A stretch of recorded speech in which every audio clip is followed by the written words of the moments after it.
हा व्हिडिओ शेवटपर्यंत पाहिला नाहीच तर आजच तुमच्या आयुष्यातले 86,400 रुपये वाया जाणार आहेत आणि त्यासाठी कोणीही जबाबदार नसेल.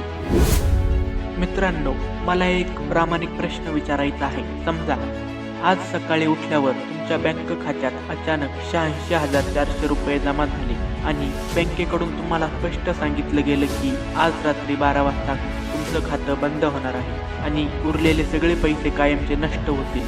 तर तुम्ही काय कराल? तुम्ही एकही रुपयाचा विचार न करता वाया घालवाल का प्रत्येक पैशाचा उपयोग अत्यंत विचारपूर्वक कराल? तुम्ही अनावश्यक खर्च टाळाल, गरजेच्या गोष्टींमध्ये गुंतवणूक कराल आणि एकही रुपया फुकट जाऊ देणार नाही. हे नक्की. आता इथेच थांबा आणि विचार करा. आपलं आयुष्यही अगदी असंच आहे. दररोज नियती आपल्या आयुष्याच्या खात्यात नेमके 86,400 सेकंद जमा करते. हे सेकंद कुठेही साठवता येत नाहीत, उद्यासाठी ठेवता येत नाहीत आणि वापरले नाहीत तर ते कायमचे नष्ट होतात. पण तरीही आपण त्यांची किंमत पैसे इतकी लावत नाही. हजारो सेकंद आपण अशा गोष्टींवर खर्च करतो ज्यांचा आपल्या भविष्यासोबत काहीही संबंध नाही. आजच्या काळात वेळ वाया जाण्याचं सगळ्यात मोठं कारण म्हणजे सोशल मीडिया.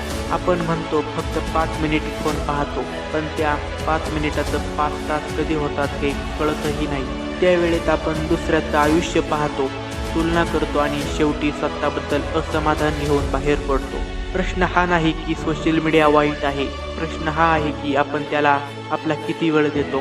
दुसरं मोठं कारण म्हणजे उद्या करू ही वृत्ती. उद्या हा शब्द खूप गोड वाटतो कारण तो आपल्याला आज मेहनत टाळायची मुभा देतो. उद्या सकाळी अभ्यास करीन, उद्या काम सुरू करीन, उद्या फिटनेसला लागेन, उद्या आयुष्य बदलेन. पण सत्य हे आहे की उद्या हा दिवस कधीच कॅलेंडरवर येत नाही. उद्या हा शब्द आळशीपणाचा मुखवटा आहे जो आपल्याला स्वतःपासून लपवतो. तिसरं कारण म्हणजे लोकांचा विचार. लोक काय म्हणतील या एका वाक्यासाठी आपण आपला अमूल्य वेळ खर्च करतो. लोकांच्या अपेक्षांमध्ये अडकून आपण आपली स्वप्न बाजूला ठेवतो. पण लक्षात ठेवा, लोक तुमचं आयुष्य जगणार नाहीत, पण तुम्ही मात्र त्यांच्यासाठी तुमचं आयुष्य वाया घालवता.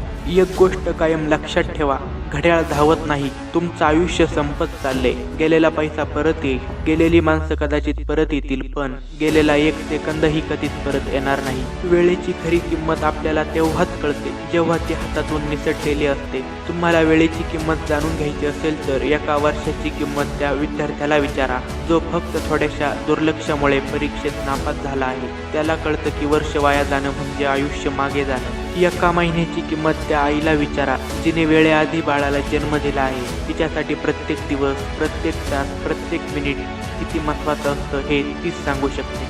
एका मिनिटाची किंमत त्या माणसाला विचारा ज्याची ट्रेन अवघ्या काही सेकंदांनी चुकली आहे आणि एका सेकंदाची किंमत त्या व्यक्तीला विचारा जिने थोडक्यात अपघात टाळला आहे. आपल्याला नेहमी वाटतं की आपल्याकडे खूप वेळ आहे. आय हॅव टाईम हा जगातील सर्वात मोठा भ्रम आहे, कारण वेळ कधीच थांबत नाही. तुम्ही वेळेला मारत आहात. वेळ हळूहळू तुम्हाला संपवत आहे. आज जर तुम्ही वेळेचा आदर केला नाही तर उद्या वेळ तुमचा अनादर करेल. यशस्वी माणसं आणि अपयशी माणसं यांच्यात फरक बुद्धीचा नसतो, नशिबाचा नसतो किंवा परिस्थितीचा नसतो. दोघांकडेही दिवसाचे 24 तासच असतात. फरक इतकाच असतो की यशस्वी माणूस वेळेचा गुलाम नसतो, तो वेळेचा मालक असतो. तो वेळेला आपल्या ध्येयासाठी वापरतो आणि अपयशी माणूस वेळेला आपल्या आरामासाठी खर्च करतो. आजची छोटी टाळाटाळ उद्याचं मोठं संकट बनते. आजची शिस्त नसणं उद्याची मर्यादा बनते आणि मग आपण नशिबाला दोष देतो. पण खरं कारण आपल्याला वेळ वापराच्या पद्धतीतच असतं. आता प्रश्न असा आहे की हे सगळं ऐकल्यानंतर पुढे काय? फक्त प्रेरित होऊन उपयोग नाही, बदल करणं महत्त्वाचं आहे आणि बदलाची सुरुवात छोट्या गोष्टींपासूनच सुरू होते. सर्वात आधी प्राधान्य ठरवा. दररोज सकाळी उठल्यावर स्वतःला विचारा की आजची सर्वात महत्त्वाची 3 कामं कोणती आहेत. ती कामं पूर्ण झाल्याशिवाय दिवस संपवू नका. सगळं काम होईलच असं नाही, पण महत्त्वाचं काम झालं पाहिजे. दुसरी गोष्ट, नाही म्हणायला शिका. ज्या गोष्टी तुम्हाला तुमच्या ध्येयापासून दूर नेतात त्यांना ठामपणे नाही म्हणा. प्रत्येकाला खुश करण्याच्या नादात स्वतःचं भविष्य नाराज करू नका. तिसरी गोष्ट म्हणजे डिस्ट्रॅक्शन पासून लांब राहा. कामाच्या वेळी मोबाईल दुसऱ्या खोलीत ठेवा. जगाचं काही चाललंय यापेक्षा तुमच्या आयुष्याचं काय चाललंय याकडे लक्ष द्या, कारण जग चालूच राहणार आहे, पण तुमचं आयुष्य तुमच्या निर्णयांवर अवलंबून आहे. आणि शेवटी समारोप करताना मी एवढंच सांगू इच्छितो की आज हा व्हिडिओ संपल्यानंतर तुम्ही पुन्हा जुन्या सवयींकडे जाणार की स्वतःला बदलणार, हा निर्णय पूर्णपणे तुमचा आहे. उठायला उशीर करू नका, कारण जेव्हा तुमची वेळ निघून जाईल तेव्हा तुमच्याकडे फक्त आठवणी असतील. पश्चाताप नको, तुमच्या स्वप्नांसाठी जगा, वेळेचा गुंतवणूकदार बना, खर्चिक नको. आणि लक्षात ठेवा, वेळ बदलायची असेल तर आधी वेळ वापरण्याची पद्धत बदला. हा व्हिडिओ तुम्हाला आवडला असेल तर लाईक करा आणि चॅनलला सबस्क्राईब करायचं विसरू नका. धन्यवाद.